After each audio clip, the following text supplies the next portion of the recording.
The language in this video has been translated using AI translation via HeyGen. While we strive for accuracy, the translation may not be entirely precise or reflect the original intent and meaning in all cases. We appreciate your understanding as we work to make this content more accessible through AI-assisted translation. La langue de cette vidéo a été traduite à l'aide d'une traduction par IA via HeyGen. Bien que nous nous efforcions d'être précis, la traduction peut ne pas être entièrement exacte ou refléter l'intention et la signification originale dans tous les cas. Nous apprécions votre compréhension alors que nous travaillons à rendre ce contenu plus accessible grâce à une traduction assistée par IA.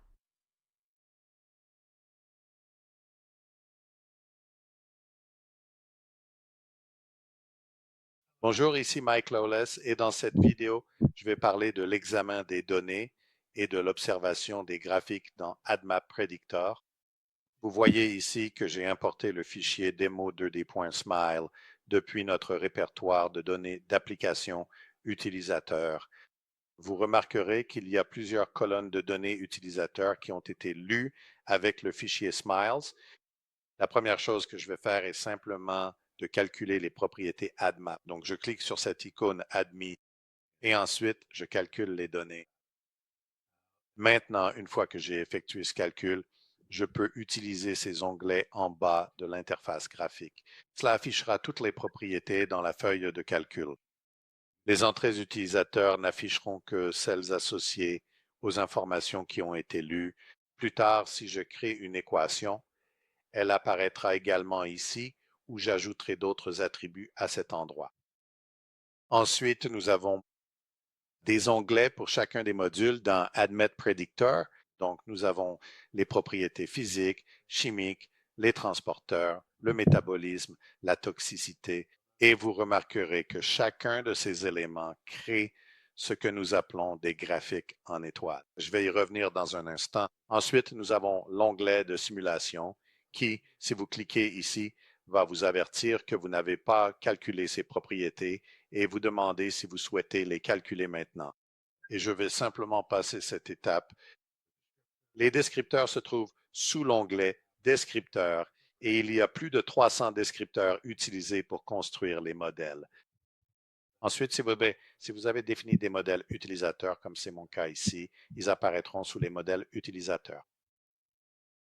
Les risques, il s'agira des risques admets, y compris le risque admet, le risque d'absorption, le risque SIP, le risque de mutation, etc., ainsi que la règle des 5. Et puis, j'ai quelques onglets personnalisés dont je parlerai plus tard dans cette vidéo et je vous montrerai comment vous pouvez personnaliser ces onglets. Très bien. Parlons maintenant de la réorganisation des colonnes dans ADMAP Predictor. La première chose que je vais faire, c'est dégager un peu plus d'espace pour la feuille de calcul elle-même. Je vais donc masquer les contrôles de la feuille de calcul. Je vais également masquer les graphiques sur la droite afin d'avoir plus d'espace pour les colonnes elles-mêmes et les données. Disons que je veux simplement prendre la colonne S plus SW qui correspond à notre modèle de solubilité aqueuse dans l'eau. Je peux simplement saisir l'entête et la déplacer ici à la première colonne à côté de l'identifiant. Très bien, maintenant que je l'ai déplacée à côté de l'identifiant, elle restera là tant que je suis dans l'onglet Fichem. Si je passe aux entrées utilisateurs puis que je reviens à Fichem, la colonne s'affichera à sa position d'origine. Vous remarquerez qu'il y a ici une ligne verticale noire épaisse. C'est ce qu'on appelle la ligne d'épinglage. Tout ce qui se trouve à gauche de cette ligne s'affichera toujours à la même position, quel que soit l'onglet dans lequel vous vous trouvez. Donc, si je veux que la solubilité aqueuse dans l'eau colonne soit toujours affichée, peu importe l'onglet dans lequel je me trouve, moi, je peux aller l'épingler. Donc ici, je vais simplement aller faire un clic droit sur l'entête de la colonne, puis sélectionner épingler la colonne. Cela la déplacera à gauche de la ligne épaisse. Désormais, peu importe l'onglet dans lequel je me trouve, cette colonne sera toujours affichée à la même position. Vous remarquerez également qu'il y a un peu plus d'informations ici dans la colonne S plus SW et ce sont les estimations d'incertitude pour celle-ci. Nous avons également ajouté récemment une nouvelle fonctionnalité. Sous l'onglet Affichage, vous pouvez aller dans Redimensionner les colonnes et ajuster à toutes les données des cellules. Maintenant, lorsque je fais cela, la taille de la colonne augmente afin que tout son contenu soit affiché, peu importe où je me trouve. Nous pouvons également réorganiser les colonnes en utilisant la boîte de dialogue Organiser les colonnes. C'est donc sous l'affichage colonne. J'utilise aussi Ctrl Alt TV pour faire apparaître cette boîte de dialogue. Ici, nous pouvons prendre n'importe laquelle des colonnes affichées et les réorganiser. Disons par exemple que nous voulons placer log P et log D en haut à côté de S plus SW. Nous pourrions également ajouter d'autres colonnes provenant d'autres modules ou descripteurs dans les colonnes affichées, puis les réorganiser ici. Je vais donc simplement utiliser les colonnes S plus log, log P et S plus les colonnes log D. Et lorsque je clique ici, vous verrez qu'elles sont déplacées. Vous remarquerez également qu'elles se trouvent à droite de la ligne d'épinglage. Si je veux que ces colonnes soient épinglées, je peux faire un clic droit ici et définir la ligne d'épinglage à cet endroit. Maintenant, je peux changer d'onglet et j'aurai toujours ces colonnes. Maintenant, si vous souhaitez que certaines colonnes soient à un endroit précis, vous pouvez créer un onglet personnalisé. Pour cela, il suffit de cliquer sur l'onglet Personnaliser en bas ici. Et j'en ai déjà créé quelques-uns. Défini. Je vais ajouter un nouveau bouton. Appelons-le mes propres 2. Cliquez sur OK, puis vous pouvez sélectionner différentes propriétés ici. Celles-ci seront alors sélectionnées ici, puis je les ajoute aux attributs sélectionnés ici. Maintenant, mon onglet Props 2 contiendra ces 4 attributs. Nous cliquons sur OK. Comme vous pouvez le voir, un nouvel onglet a été ajouté ici et nous pouvons cliquer dessus pour voir ces colonnes. Et bien sûr, les colonnes PIN vont également apparaître. Très bien. Maintenant, allons dans l'onglet Propriétés physico-chimiques ici. Et disons que nous voulons filtrer selon différentes propriétés ici. Il y a donc des widgets avancés sous les contrôles du tableur. Encore une fois, je vais épingler ce widget pour pouvoir travailler avec. La première chose que vous voyez ici, ce sont les molécules. Elles sont donc toutes listées. Propriétés moléculaires. Disons donc que nous voulons filtrer selon la masse moléculaire, par exemple. Nous allons donc spécifier la colonne MWT ici, puis il vous donne la plage de l'ensemble des données ici. Donc de 32 à 478. Disons que nous voulons filtrer tout ce qui est en dessous. Masse moléculaire 100. Je saisis donc simplement cette valeur ici, puis j'appuie sur la touche tabulation. Cela fait avancer ce pointeur. Et puis, dans le coin supérieur droit, vous pouvez voir qu'il est indiqué 96 lignes non masquées, 8 masquées, et les 8 lignes masquées sont celles dont la masse moléculaire est inférieure à 100. Disons que nous voulons chercher S plus log P et que nous voulons filtrer tout ce qui est en dessous de, disons, 1 et jusqu'à 5, par exemple. Maintenant, une fois que j'ai saisi cela, je dois soit cliquer dans une autre case, soit appuyer sur la touche tabulation pour mettre à jour le filtre. Et maintenant, nous avons 75 lignes affichées et, 29 lignes masquées, 75 affichées et elles répondent à ce critère. Masse moléculaire comprise entre 100 et 478,2, log P entre 1 et 5. Et ensuite, si je veux simplement revenir à l'affichage d'origine, je peux simplement cliquer ici sur Mole Property et aussi ici remonter sur Mole Property et vous verrez que toutes les lignes seront affichées. Nous avons quelques outils pour rechercher différentes lignes qui répondent à certains critères. Le premier se trouve dans le menu Édition et c'est Rechercher du texte. J'utilise aussi le raccourci clavier Ctrl plus F.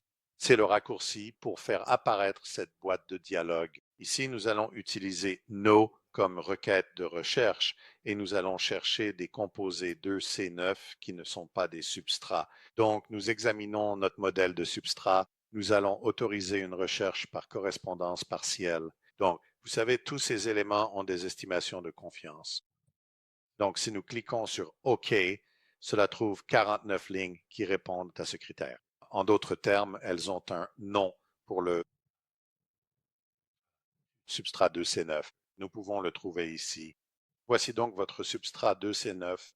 Vous verrez qu'ils sont tous à nom. Nous pouvons également déplacer ces lignes en haut.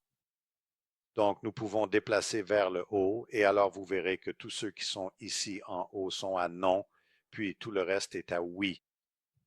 Nous pouvons aussi retourner dans cette boîte de dialogue et activer l'option Ne pas désélectionner les éléments. Maintenant, nous pouvons modifier la requête et chercher des composés qui ne sont pas des substrats 2C19. Et ensuite, cliquer sur OK et cela va ajouter environ 20 lignes supplémentaires pour atteindre un total de 60. Donc, ce sont des composés qui sont soit des substrats 2C9, soit 2C19. Un autre outil que nous pouvons utiliser est l'assistant de requête. C'est sous Modifier la requête par structure ou propriété ou encore CTRL-Q. C'est ici que vous pouvez saisir une requête. Je vais faire une démonstration en utilisant l'assistant de requête. Donc, avec l'assistant de requête, nous allons spécifier certains critères et nous pouvons en spécifier plus d'un. Alors, cherchons des composés qui ont un log P faible. Nous allons donc chercher S plus S log P et lorsque nous double-cliquons dessus, cela le transfère dans cet outil de requête ici. Ensuite, cherchons des composés qui ont un log P supérieur à 2. Cliquez sur OK.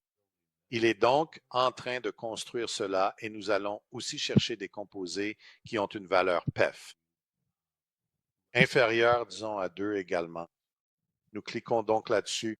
La requête est donc en train d'être construite ici. Et ensuite, lorsque nous cliquons sur OK, cela la transfère dans cette boîte de requête ici. Nous pouvons également modifier ce critère une fois qu'il est dans cette boîte de dialogue. Donc, dans la boîte de dialogue de requête, vous ne pouvez pas le modifier ici, mais vous pouvez le faire dans cette boîte de dialogue. Donc, si nous cliquons sur OK ici, cela ne trouve que 5 composés qui répondraient à ce critère. Si nous voulons élargir cela, nous pourrions retourner dans l'outil de requête ici. Et disons des composés avec un PEF inférieur à 3, cliquez sur OK, et il a trouvé 7 composés supplémentaires. Donc, un total de 12 maintenant.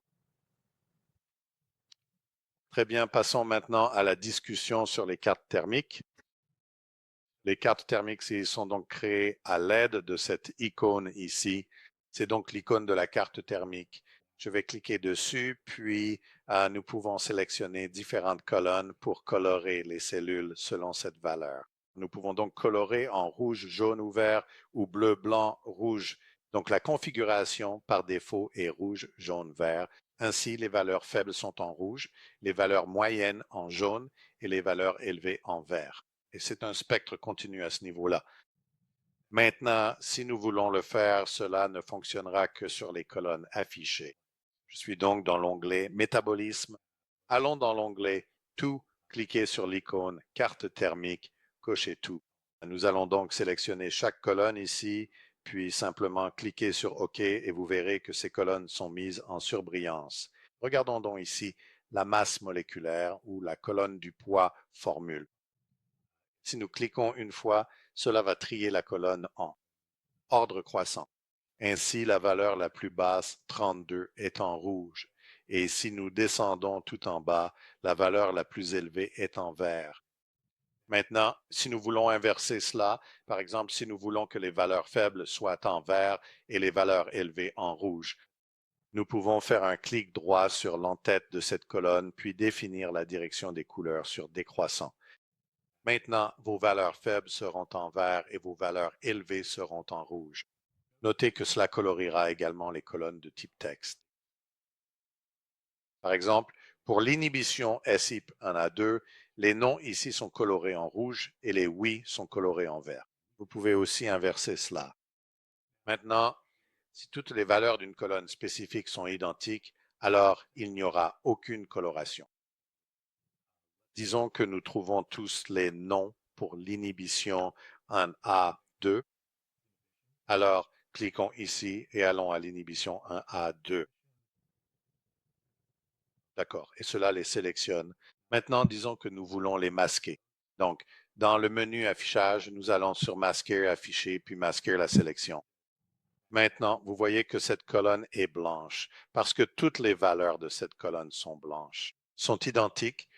Vous remarquez qu'après avoir calculé les propriétés, ces diagrammes en étoiles sont apparus. Je vais donc passer brièvement en revue ce que sont ces diagrammes en étoiles. Il y a un fichier dans le répertoire des données utilisateurs de l'application qui définit quels diagrammes en étoiles seront créés et quelles seront les propriétés de ces diagrammes. C'est donc un fichier personnalisable qui vous permet de désactiver différents diagrammes en étoiles.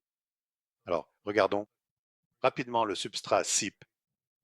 Donc, si je survole ce secteur avec ma souris, cela m'indiquera à quoi correspond ce secteur. Donc ici, il s'agit du substrat SIP 2C9, 2C19. Cette valeur jaune, qui est beaucoup plus petite, correspond à 2D6 et c'est simplement la longueur, car il s'agit d'un modèle binaire. C'est soit oui, soit non. Donc non correspond à un secteur très court et oui à un secteur qui est de longueur maximale ici. Nous pouvons faire un clic droit dessus et nous pourrions modifier ce graphique si nous le souhaitions. Là, nous ne le modifierions que pour cette session, mais nous pourrions par exemple colorer un secteur spécifique. Changer la couleur de ceux-ci et modifier divers attributs ici. Si nous regardons la valeur de clairance CIP, vous voyez que la clairance microsomale hépatique du rat pour le CIP est exprimée en unités logarithmiques. Alors, voyons comment cela est défini. Donc, ici, la clairance hépatique du rat est une valeur fixe minimum et maximum à 3,5 et elle est définie sur une échelle logarithmique. Et la raison pour laquelle nous faisons cela est simplement de permettre à cette valeur d'être utilisée dans différents tableurs. Il s'agit donc d'une échelle absolue allant de 0 à 3,5. Si nous allons dans l'onglet Fichem et que nous regardons quelque chose comme le poids moléculaire, cela est relatif à cette feuille de calcul en particulier. Donc, le poids moléculaire le plus bas est de 236 ou, pardon, 71 et le plus élevé est 45, comme on le voit là entre crochets. Et celui-ci est de 236. Et c'est cela qui détermine la longueur du secteur. Donc, si nous changeons quelque chose, disons, prenons le log P, c'est une valeur plutôt intermédiaire. Mais si nous trions et que nous trouvons le log P le plus bas, vous verrez que c'est un secteur très court. Si nous filtrons dans l'autre sens pour que les valeurs de log P les plus élevées apparaissent, vous verrez que c'est là le secteur le plus long. Nous pouvons faire un clic droit sur un attribut particulier et choisir insérer une colonne, puis insérer un graphique en étoile. Et ensuite, nous pouvons spécifier ce que nous voulons représenter sur ce graphique. Alors, traçons le risque d'absorption. Et ensuite, mettons-le en rouge, puis cliquons sur OK. Cela va donc ajouter le risque d'absorption. Regardons les composés qui possèdent peut-être un acide aminé aliphatique. Je crois que c'est ce que ce descripteur indique. Encore une fois, nous pouvons cliquer dessus. Changeons la couleur de celui-ci pour du bleu foncé. Ensuite, il suffit de cliquer sur OK, puis à nouveau sur OK. Et nous obtenons ces deux secteurs ici, où ceci représente la longueur de ce secteur particulier. Vous pouvez donc créer vos propres graphiques en étoiles. Peut-être que si vous avez des attributs particuliers, des types d'attributs que vous importez depuis votre base de données d'entreprise, vous pourriez définir un graphique en étoile pour cela et il utiliserait alors vos propres valeurs. Passons maintenant à autre chose et parlons des différents graphiques que nous avons. Je les ai masqués, donc je vais aller ici, survoler le graphique 1, puis l'épingler. Il a une certaine taille lorsqu'il est épinglé ici. Mais nous pouvons le détacher simplement en cliquant avec le bouton gauche sur la zone jaune ici et en le déplaçant vers le centre de l'écran. Ensuite, redimensionnons cette boîte de dialogue, en particulier ici. Ceci se trouve par défaut sous la boîte de dialogue paramètres. Si nous allons dans Affichage, voici les graphiques qui sont affichés au démarrage. Donc, un histogramme et un nuage de points 2D, ce sont donc ceux qui sont affichés par défaut. Bien sûr, vous pouvez modifier ces valeurs ici. Donc, avec le graphique d'histogramme, il va tracer à partir d'une certaine plage de ce poids moléculaire particulier ici, dans cet exemple. Maintenant, si nous voulons changer l'attribut, nous cliquons sur l'icône X égale Z ici, puis nous pouvons tracer n'importe lequel de ceux-ci. La distribution pour n'importe laquelle de ces propriétés affichées dans cette boîte de dialogue ici. Nous pouvons également nettoyer ou spécifier le nombre de classes ici. Alors, laissons 10 et allons de 50 à, disons, 500. Nous pouvons donc spécifier une valeur minimale et une valeur maximale. Et si nous cliquons sur le bouton Appliquer, cela appliquera simplement ce critère et nous pourrons effectuer d'autres modifications tout en gardant cette boîte de dialogue ouverte. Ici, la boîte de dialogue reste affichée. Faisons donc 0 pour le nombre de décimales sur l'axe des X. Nous pouvons afficher jusqu'à 32 classes par page et celle-ci offre des options pour utiliser la même échelle ou ordonner les étiquettes selon le nombre d'éléments par classe. Nous pouvons également utiliser l'axe Ink comme mode de couleur. Nous allons donc garder cela, puis cliquer sur OK, ce qui permet de clarifier le décompte. Maintenant, disons que nous sélectionnons quelques-unes de ces colonnes ici. Je les ai simplement sélectionnées manuellement. Nous pourrions utiliser une requête pour les sélectionner. Et ensuite, une fois que c'est fait, nous pouvons basculer en mode 2 couleurs. Ici, les barres rouges représenteraient les 5 composés que j'ai sélectionnés ou les 5 lignes que j'ai sélectionnées ici. Et cela correspondra à cet axe ici, à droite. C'est donc plutôt, vous voyez, cela les place en quelque sorte sur un pourcentage. Ainsi, la valeur la plus élevée pour le rouge aura la même hauteur que la valeur la plus élevée pour les valeurs non sélectionnées. Si nous voulons simplement les mettre tous sur un pied d'égalité, nous retournerions dans les paramètres et dirions de ne pas utiliser ceci. Deuxième axe, et ici.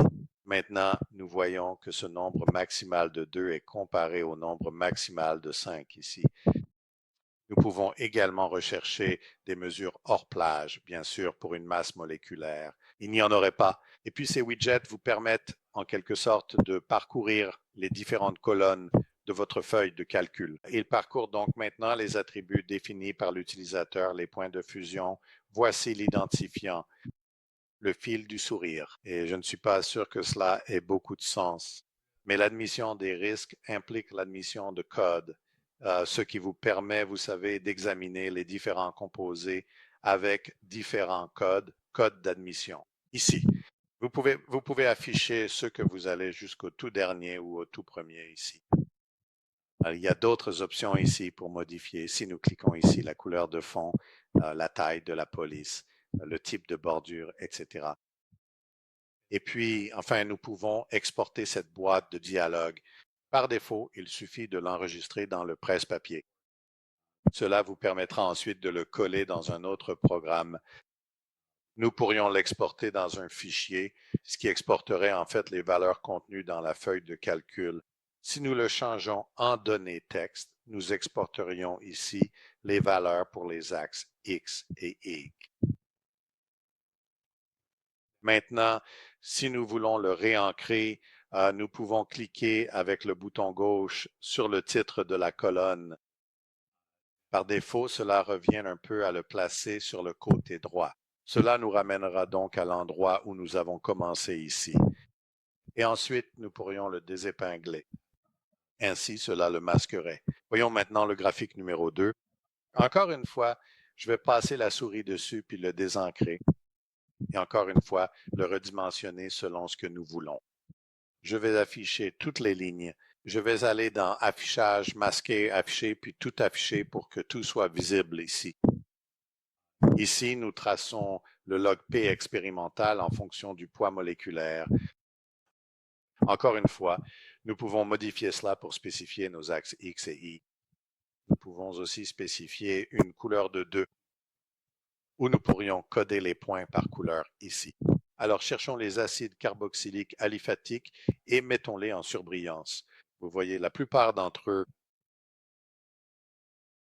sont des points rouges, mais les points verts ici auront un acide carboxylique en eux. Et comme vous venez de le voir, je peux prendre ma souris et passer au-dessus d'un point particulier, et cela affichera la molécule associée à ce point. Le nom de la molécule, puis les deux propriétés qui sont représentées, ainsi que les propriétés de couleur. Donc ceci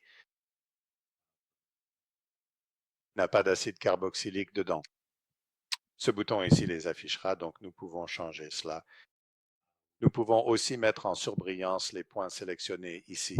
Nous avons donc 5 points ou 5 lignes sélectionnées dans la feuille de calcul. En cliquant ici, cela mettra en surbrillance les 5 points correspondants dans la feuille de calcul. De la même manière, nous pouvons sélectionner des points dans la feuille de calcul, les mettre en surbrillance ou, dans le graphique, puis appuyer sur ce bouton et cela mettra en surbrillance les lignes correspondantes dans la feuille de calcul ici. Cela supprimera les prédictions hors du champ d'application. Maintenant, puisque nous traçons des données utilisateurs, rien n'est hors du champ d'application. Nous pouvons aussi n'afficher que la sélection. Et cela vous permet en quelque sorte de zoomer sur une certaine zone du graphique. Nous pouvons aussi agrandir cela. Donc, si nous cliquons sur le zoom puis sélectionnons une zone particulière, cela effectue un zoom sur cette partie du graphique et l'affiche en quelque sorte en plein écran ici. Et ensuite, puis ce bouton permet de dézoomer. Maintenant, allons-y et affichons tout ici. Ce bouton va créer un ajustement linéaire. Donc ici, j'utilise la version 10.2. Et pour l'instant, il affiche simplement la droite de régression ici et vous donne des statistiques dans la partie supérieure du graphique. Donc le R carré est de 0,416. Il n'y a donc pas beaucoup, il y a un peu de corrélation entre le log P expérimental et la masse moléculaire. L'ajustement par régression linéaire a une RMSE et une MAE. La droite de régression a une pente qui n'est pas vraiment proche de 1 ici et une ordonnée à l'origine de moins 1,4. Il y a 104 points affichés. Et puis ces deux valeurs, RMSE et MAE, sont en quelque sorte basées sur les valeurs réelles des deux axes, tandis que ceci est la RMSE pour la droite de régression la mieux ajustée ici. Et ensuite, encore une fois, nous pouvons utiliser ce widget pour passer à la valeur suivante. Donc ici, c'est l'axe des X qui change, comme vous pouvez le voir ici. Donc cette valeur en bas ici continue de changer. Si j'appuie sur la touche contrôle, alors c'est l'axe des Y qui change. Vous pouvez donc parcourir les différents types de colonnes et les tracer sur ce graphique ici. Donc, une autre façon d'afficher ce graphique, au lieu de le contrôler et de le placer à un certain endroit, c'est d'aller dans le menu Affichage, Ancrer, puis Fenêtre des graphiques et du domaine. Et j'utilise beaucoup cette méthode si j'ai un peu perdu les graphiques. Vous savez, si vous pouvez fermer ces fenêtres ou si vous ne savez pas où elles s'affichent à l'écran, vous pouvez aller dans Affichage, Ancrer, puis Fenêtre principale des graphiques. Et maintenant, parlons brièvement de certains des autres graphiques que nous avons. Donc, si nous allons dans Données, ajouter un nouveau graphique, nous pouvons créer ici un graphique 3D. Donc, encore une fois, nous cliquerions sur OK et celui-ci apparaît en même temps que le graphique 2D. Donc ici, pour le désancrer, je pourrais simplement cliquer avec le bouton gauche sur graphique 3 et le faire glisser et cela afficherait à nouveau ces valeurs ici. Et ensuite, nous pourrions à nouveau tracer cela. Donc, poids moléculaire.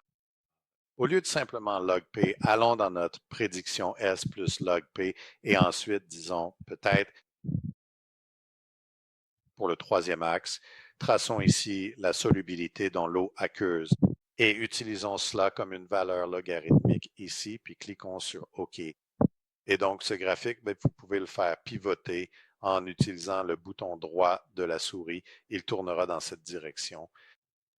Également, le long de l'axe des X ici, le bouton gauche de la souris permet de déplacer cela et la molette permet de zoomer sur différents graphiques ici. Et vous pouvez aussi à nouveau survoler ou cliquer sur un point et cela fera apparaître l'image de la structure. Et ensuite, vous verrez les valeurs exactes de ce que vous tracez là. Donc, si je double-clique, cela le remettra en place. Ensuite, nous avons d'autres types de graphiques. Un diagramme en barre est similaire à un histogramme, sauf que les barres sont sur l'axe des e-arcs. Et puis, vous avez aussi une matrice de confusion. Nous utiliserions cela, par exemple, si nous construisons un modèle de classification binaire et que nous voulons créer une matrice de confusion prédite versus réelle pour celui-ci. Et cela affichera également les statistiques pour tout. Maintenant, pour que la matrice de confusion fonctionne, les deux colonnes que vous sélectionnez doivent avoir des attributs similaires. Donc, par exemple, les deux doivent indiquer non comme classe. Vous ne pouvez pas avoir 0 pour une colonne et non pour l'autre. Cela ne fonctionnera pas dans ce cas. Donc, si vous avez des difficultés avec ces graphiques, cela pourrait être la cause du problème. Ceci conclut la vidéo sur les données et la création de graphiques dans AdMed Predictor. Je vous remercie d'avoir regardé. Je m'appelle Mike Lawless. Si vous avez des questions, n'hésitez pas à m'envoyer un email. Merci. Au revoir et à bientôt.